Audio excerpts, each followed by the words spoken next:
오늘은 불과 이틀 전 유럽을 뒤흔든 충격적인 사건에 대해 깊이 들여다보려고 해요. 특히 2025년 4월 28일 발생한 스페인 대정전 사태는 단순한 전기 공급 중단이 아닌 우리 현대 문명의 취약점을 적나라하게 보여준 사건이었죠. 먼저 이날 스페인에는 어떤 일들이 발생했는지 살펴보겠습니다. 2025년 4월 28일 평범한 월요일 오후 12시 30분 무렵 스페인의 수도 마드리드를 비롯한 바르셀로나, 발렌시아, 세비야 등 주요 도시들이 동시에 암흑에 빠졌어요. 갑자기 모든 건물의 불이 꺼지고 지하철이 멈추었습니다. 처음에는 작은 사고라고 생각했지만 점점 더 많은 사람들이 길거리로 쏟아져 나오는 것을 보고 뭔가 심각한 일이 벌어졌다는 것을 깨달았죠. 지하철에 갇힌 승객들, 엘리베이터에 고립된 사람들, 갑자기 통신이 두절되면서 가족과 연락이 끊긴 시민들, 초기의 혼란은 말로 표현하기 어려울 정도였어요. 특히 고층 건물의 상층부에 사는 노인들과 장애인들은 전기로 작동하는 엘리베이터가 멈추면서 외부와 완전히 단절되었죠. 정전은 스페인 전역뿐만 아니라 포르투갈 전역, 그리고 프랑스 남부 일부까지 확산되었어요. 유럽 역사상 최대 규모의 정전으로 기록될 만큼 그 규모가 엄청났죠. 신호등이 꺼지면서 도로는 순식간에 마비되었어요. 마드리드의 한 운전자는 갑자기 신호가 없어져 정글에 던져진 것 같았다면서 거대한 버스가 달려오길래 가속 페달을 밟아 피해야 했다고 말했죠. 주요 도로마다 차들이 뒤엉켜 있었고 마드리드에서는 엄청난 수의 경찰이 투입되어 수신호로 교통을 통제해야 했어요. 호세 루이스 마르티네스 알메이다 마드리드 시장은 시민들에게 이동을 최소화하고 가능하면 현재 위치에 머물러 달라고 간곡히 요청했죠.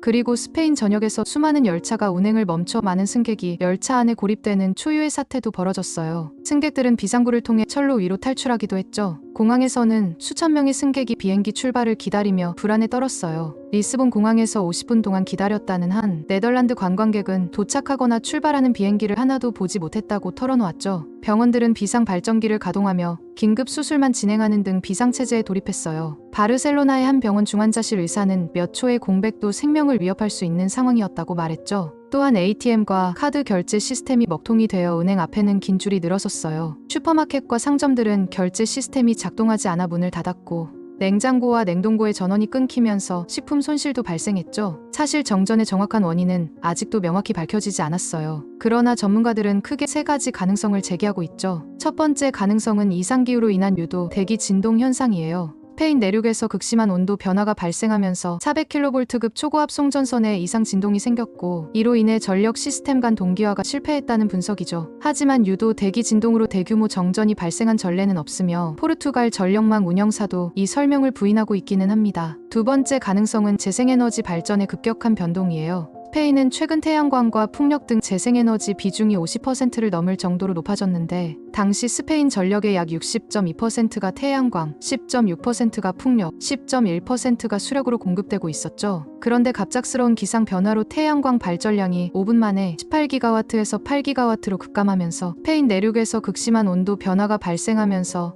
400kV급 초고압 송전선에 이상 진동이 생겼고 전력망의 균형이 무너졌다는 설명도 있어요. 실제로 정전 당시 스페인에서는 약 15기가와트 규모의 전력 생산이 단 5초 만에 사라지면서 전체 전력 수요의 60%가 한순간에 증발하는 일이 벌어졌죠. 세 번째 가능성은 전력망 연결 문제와 케이블 결함이에요. 유럽 전기사업자 협회는 프랑스와 스페인 사이의 전력 연결 문제를 지적했으며 유럽연합 사이버보안부는 케이블 결함 가능성도 제기했죠. 일각에서는 사이버 공격 가능성도 제기됐지만 스페인과 포르투갈 정부는 현재까지 사이버 공격의 징후는 없다고 밝혔어요. 안토니우 코스타 EU 정상회의 상임위장도 사이버 공격의 징후는 없다고 공식 입장을 전했죠. 그러나 일부 스페인 관료들은 사이버 공격 가능성도 배제하지 않고 조사 중이라고 밝혔습니다. 정전은 무려 18시간 정도 이어졌어요. 스페인과 포르투갈 정부는 국가 비상사태를 선포해 긴급회의와 복구 작업에 총력을 기울였죠. 여기서 중요한 개념이 바로 전력망의 관성이에요. 관성이란 대형 발전기나 산업용 모터처럼 큰 회전 질량이 전력망에 남아있어 갑작스러운 수요 공급 변화에도 전력망이 흔들리지 않게 버텨주는 힘이죠. 그런데 재생에너지 비중이 높아지면 이런 관성이 줄어들고 순간적인 발전량 급감이 발생할 경우 전력망이 쉽게 무너질 수 있어요. 실제로 이번 정전 당시 스페인 전력망은 관성이 거의 없는 상태였고 그 결과 복구에도 많은 시간이 걸렸죠. 또한 유럽 전력망의 말단에 위치한 이베리아 반도는 인근 국가와의 전력 연결망이 부족해 프랑스나 독일처럼 주변국에서 전력을 공급받으며 빠르게 복구할 수 없다는 지리적 한계도 있었어요. 만약 유사한 사태가 유럽 중심부에서 발생했다면 더 빠른 복구가 가능했을 것이라는 평가도 나왔죠. 결국 스페인 전력망 관리업체는 4월 29일 오전 6시 38분 기준 99% 복구되었지만 일부 지역은 일주일 이상 소요될 수 있다고 밝혔어요. 하지만 포르투갈의 국가 전력망 운영기관인 아르에는 전력망을 완전히 정상화하는 데 일주일이 걸릴 수 있다고 밝혔죠. 그런데 이 정전 사태에서 빛난 사람들도 있었습니다. 가장 돋보였던 것은 스페인 시민방위대와 소방관들의 신속한 대응이었어요. 그들은 엘리베이터에 갇힌 500명 이상의 사람들을 구조했고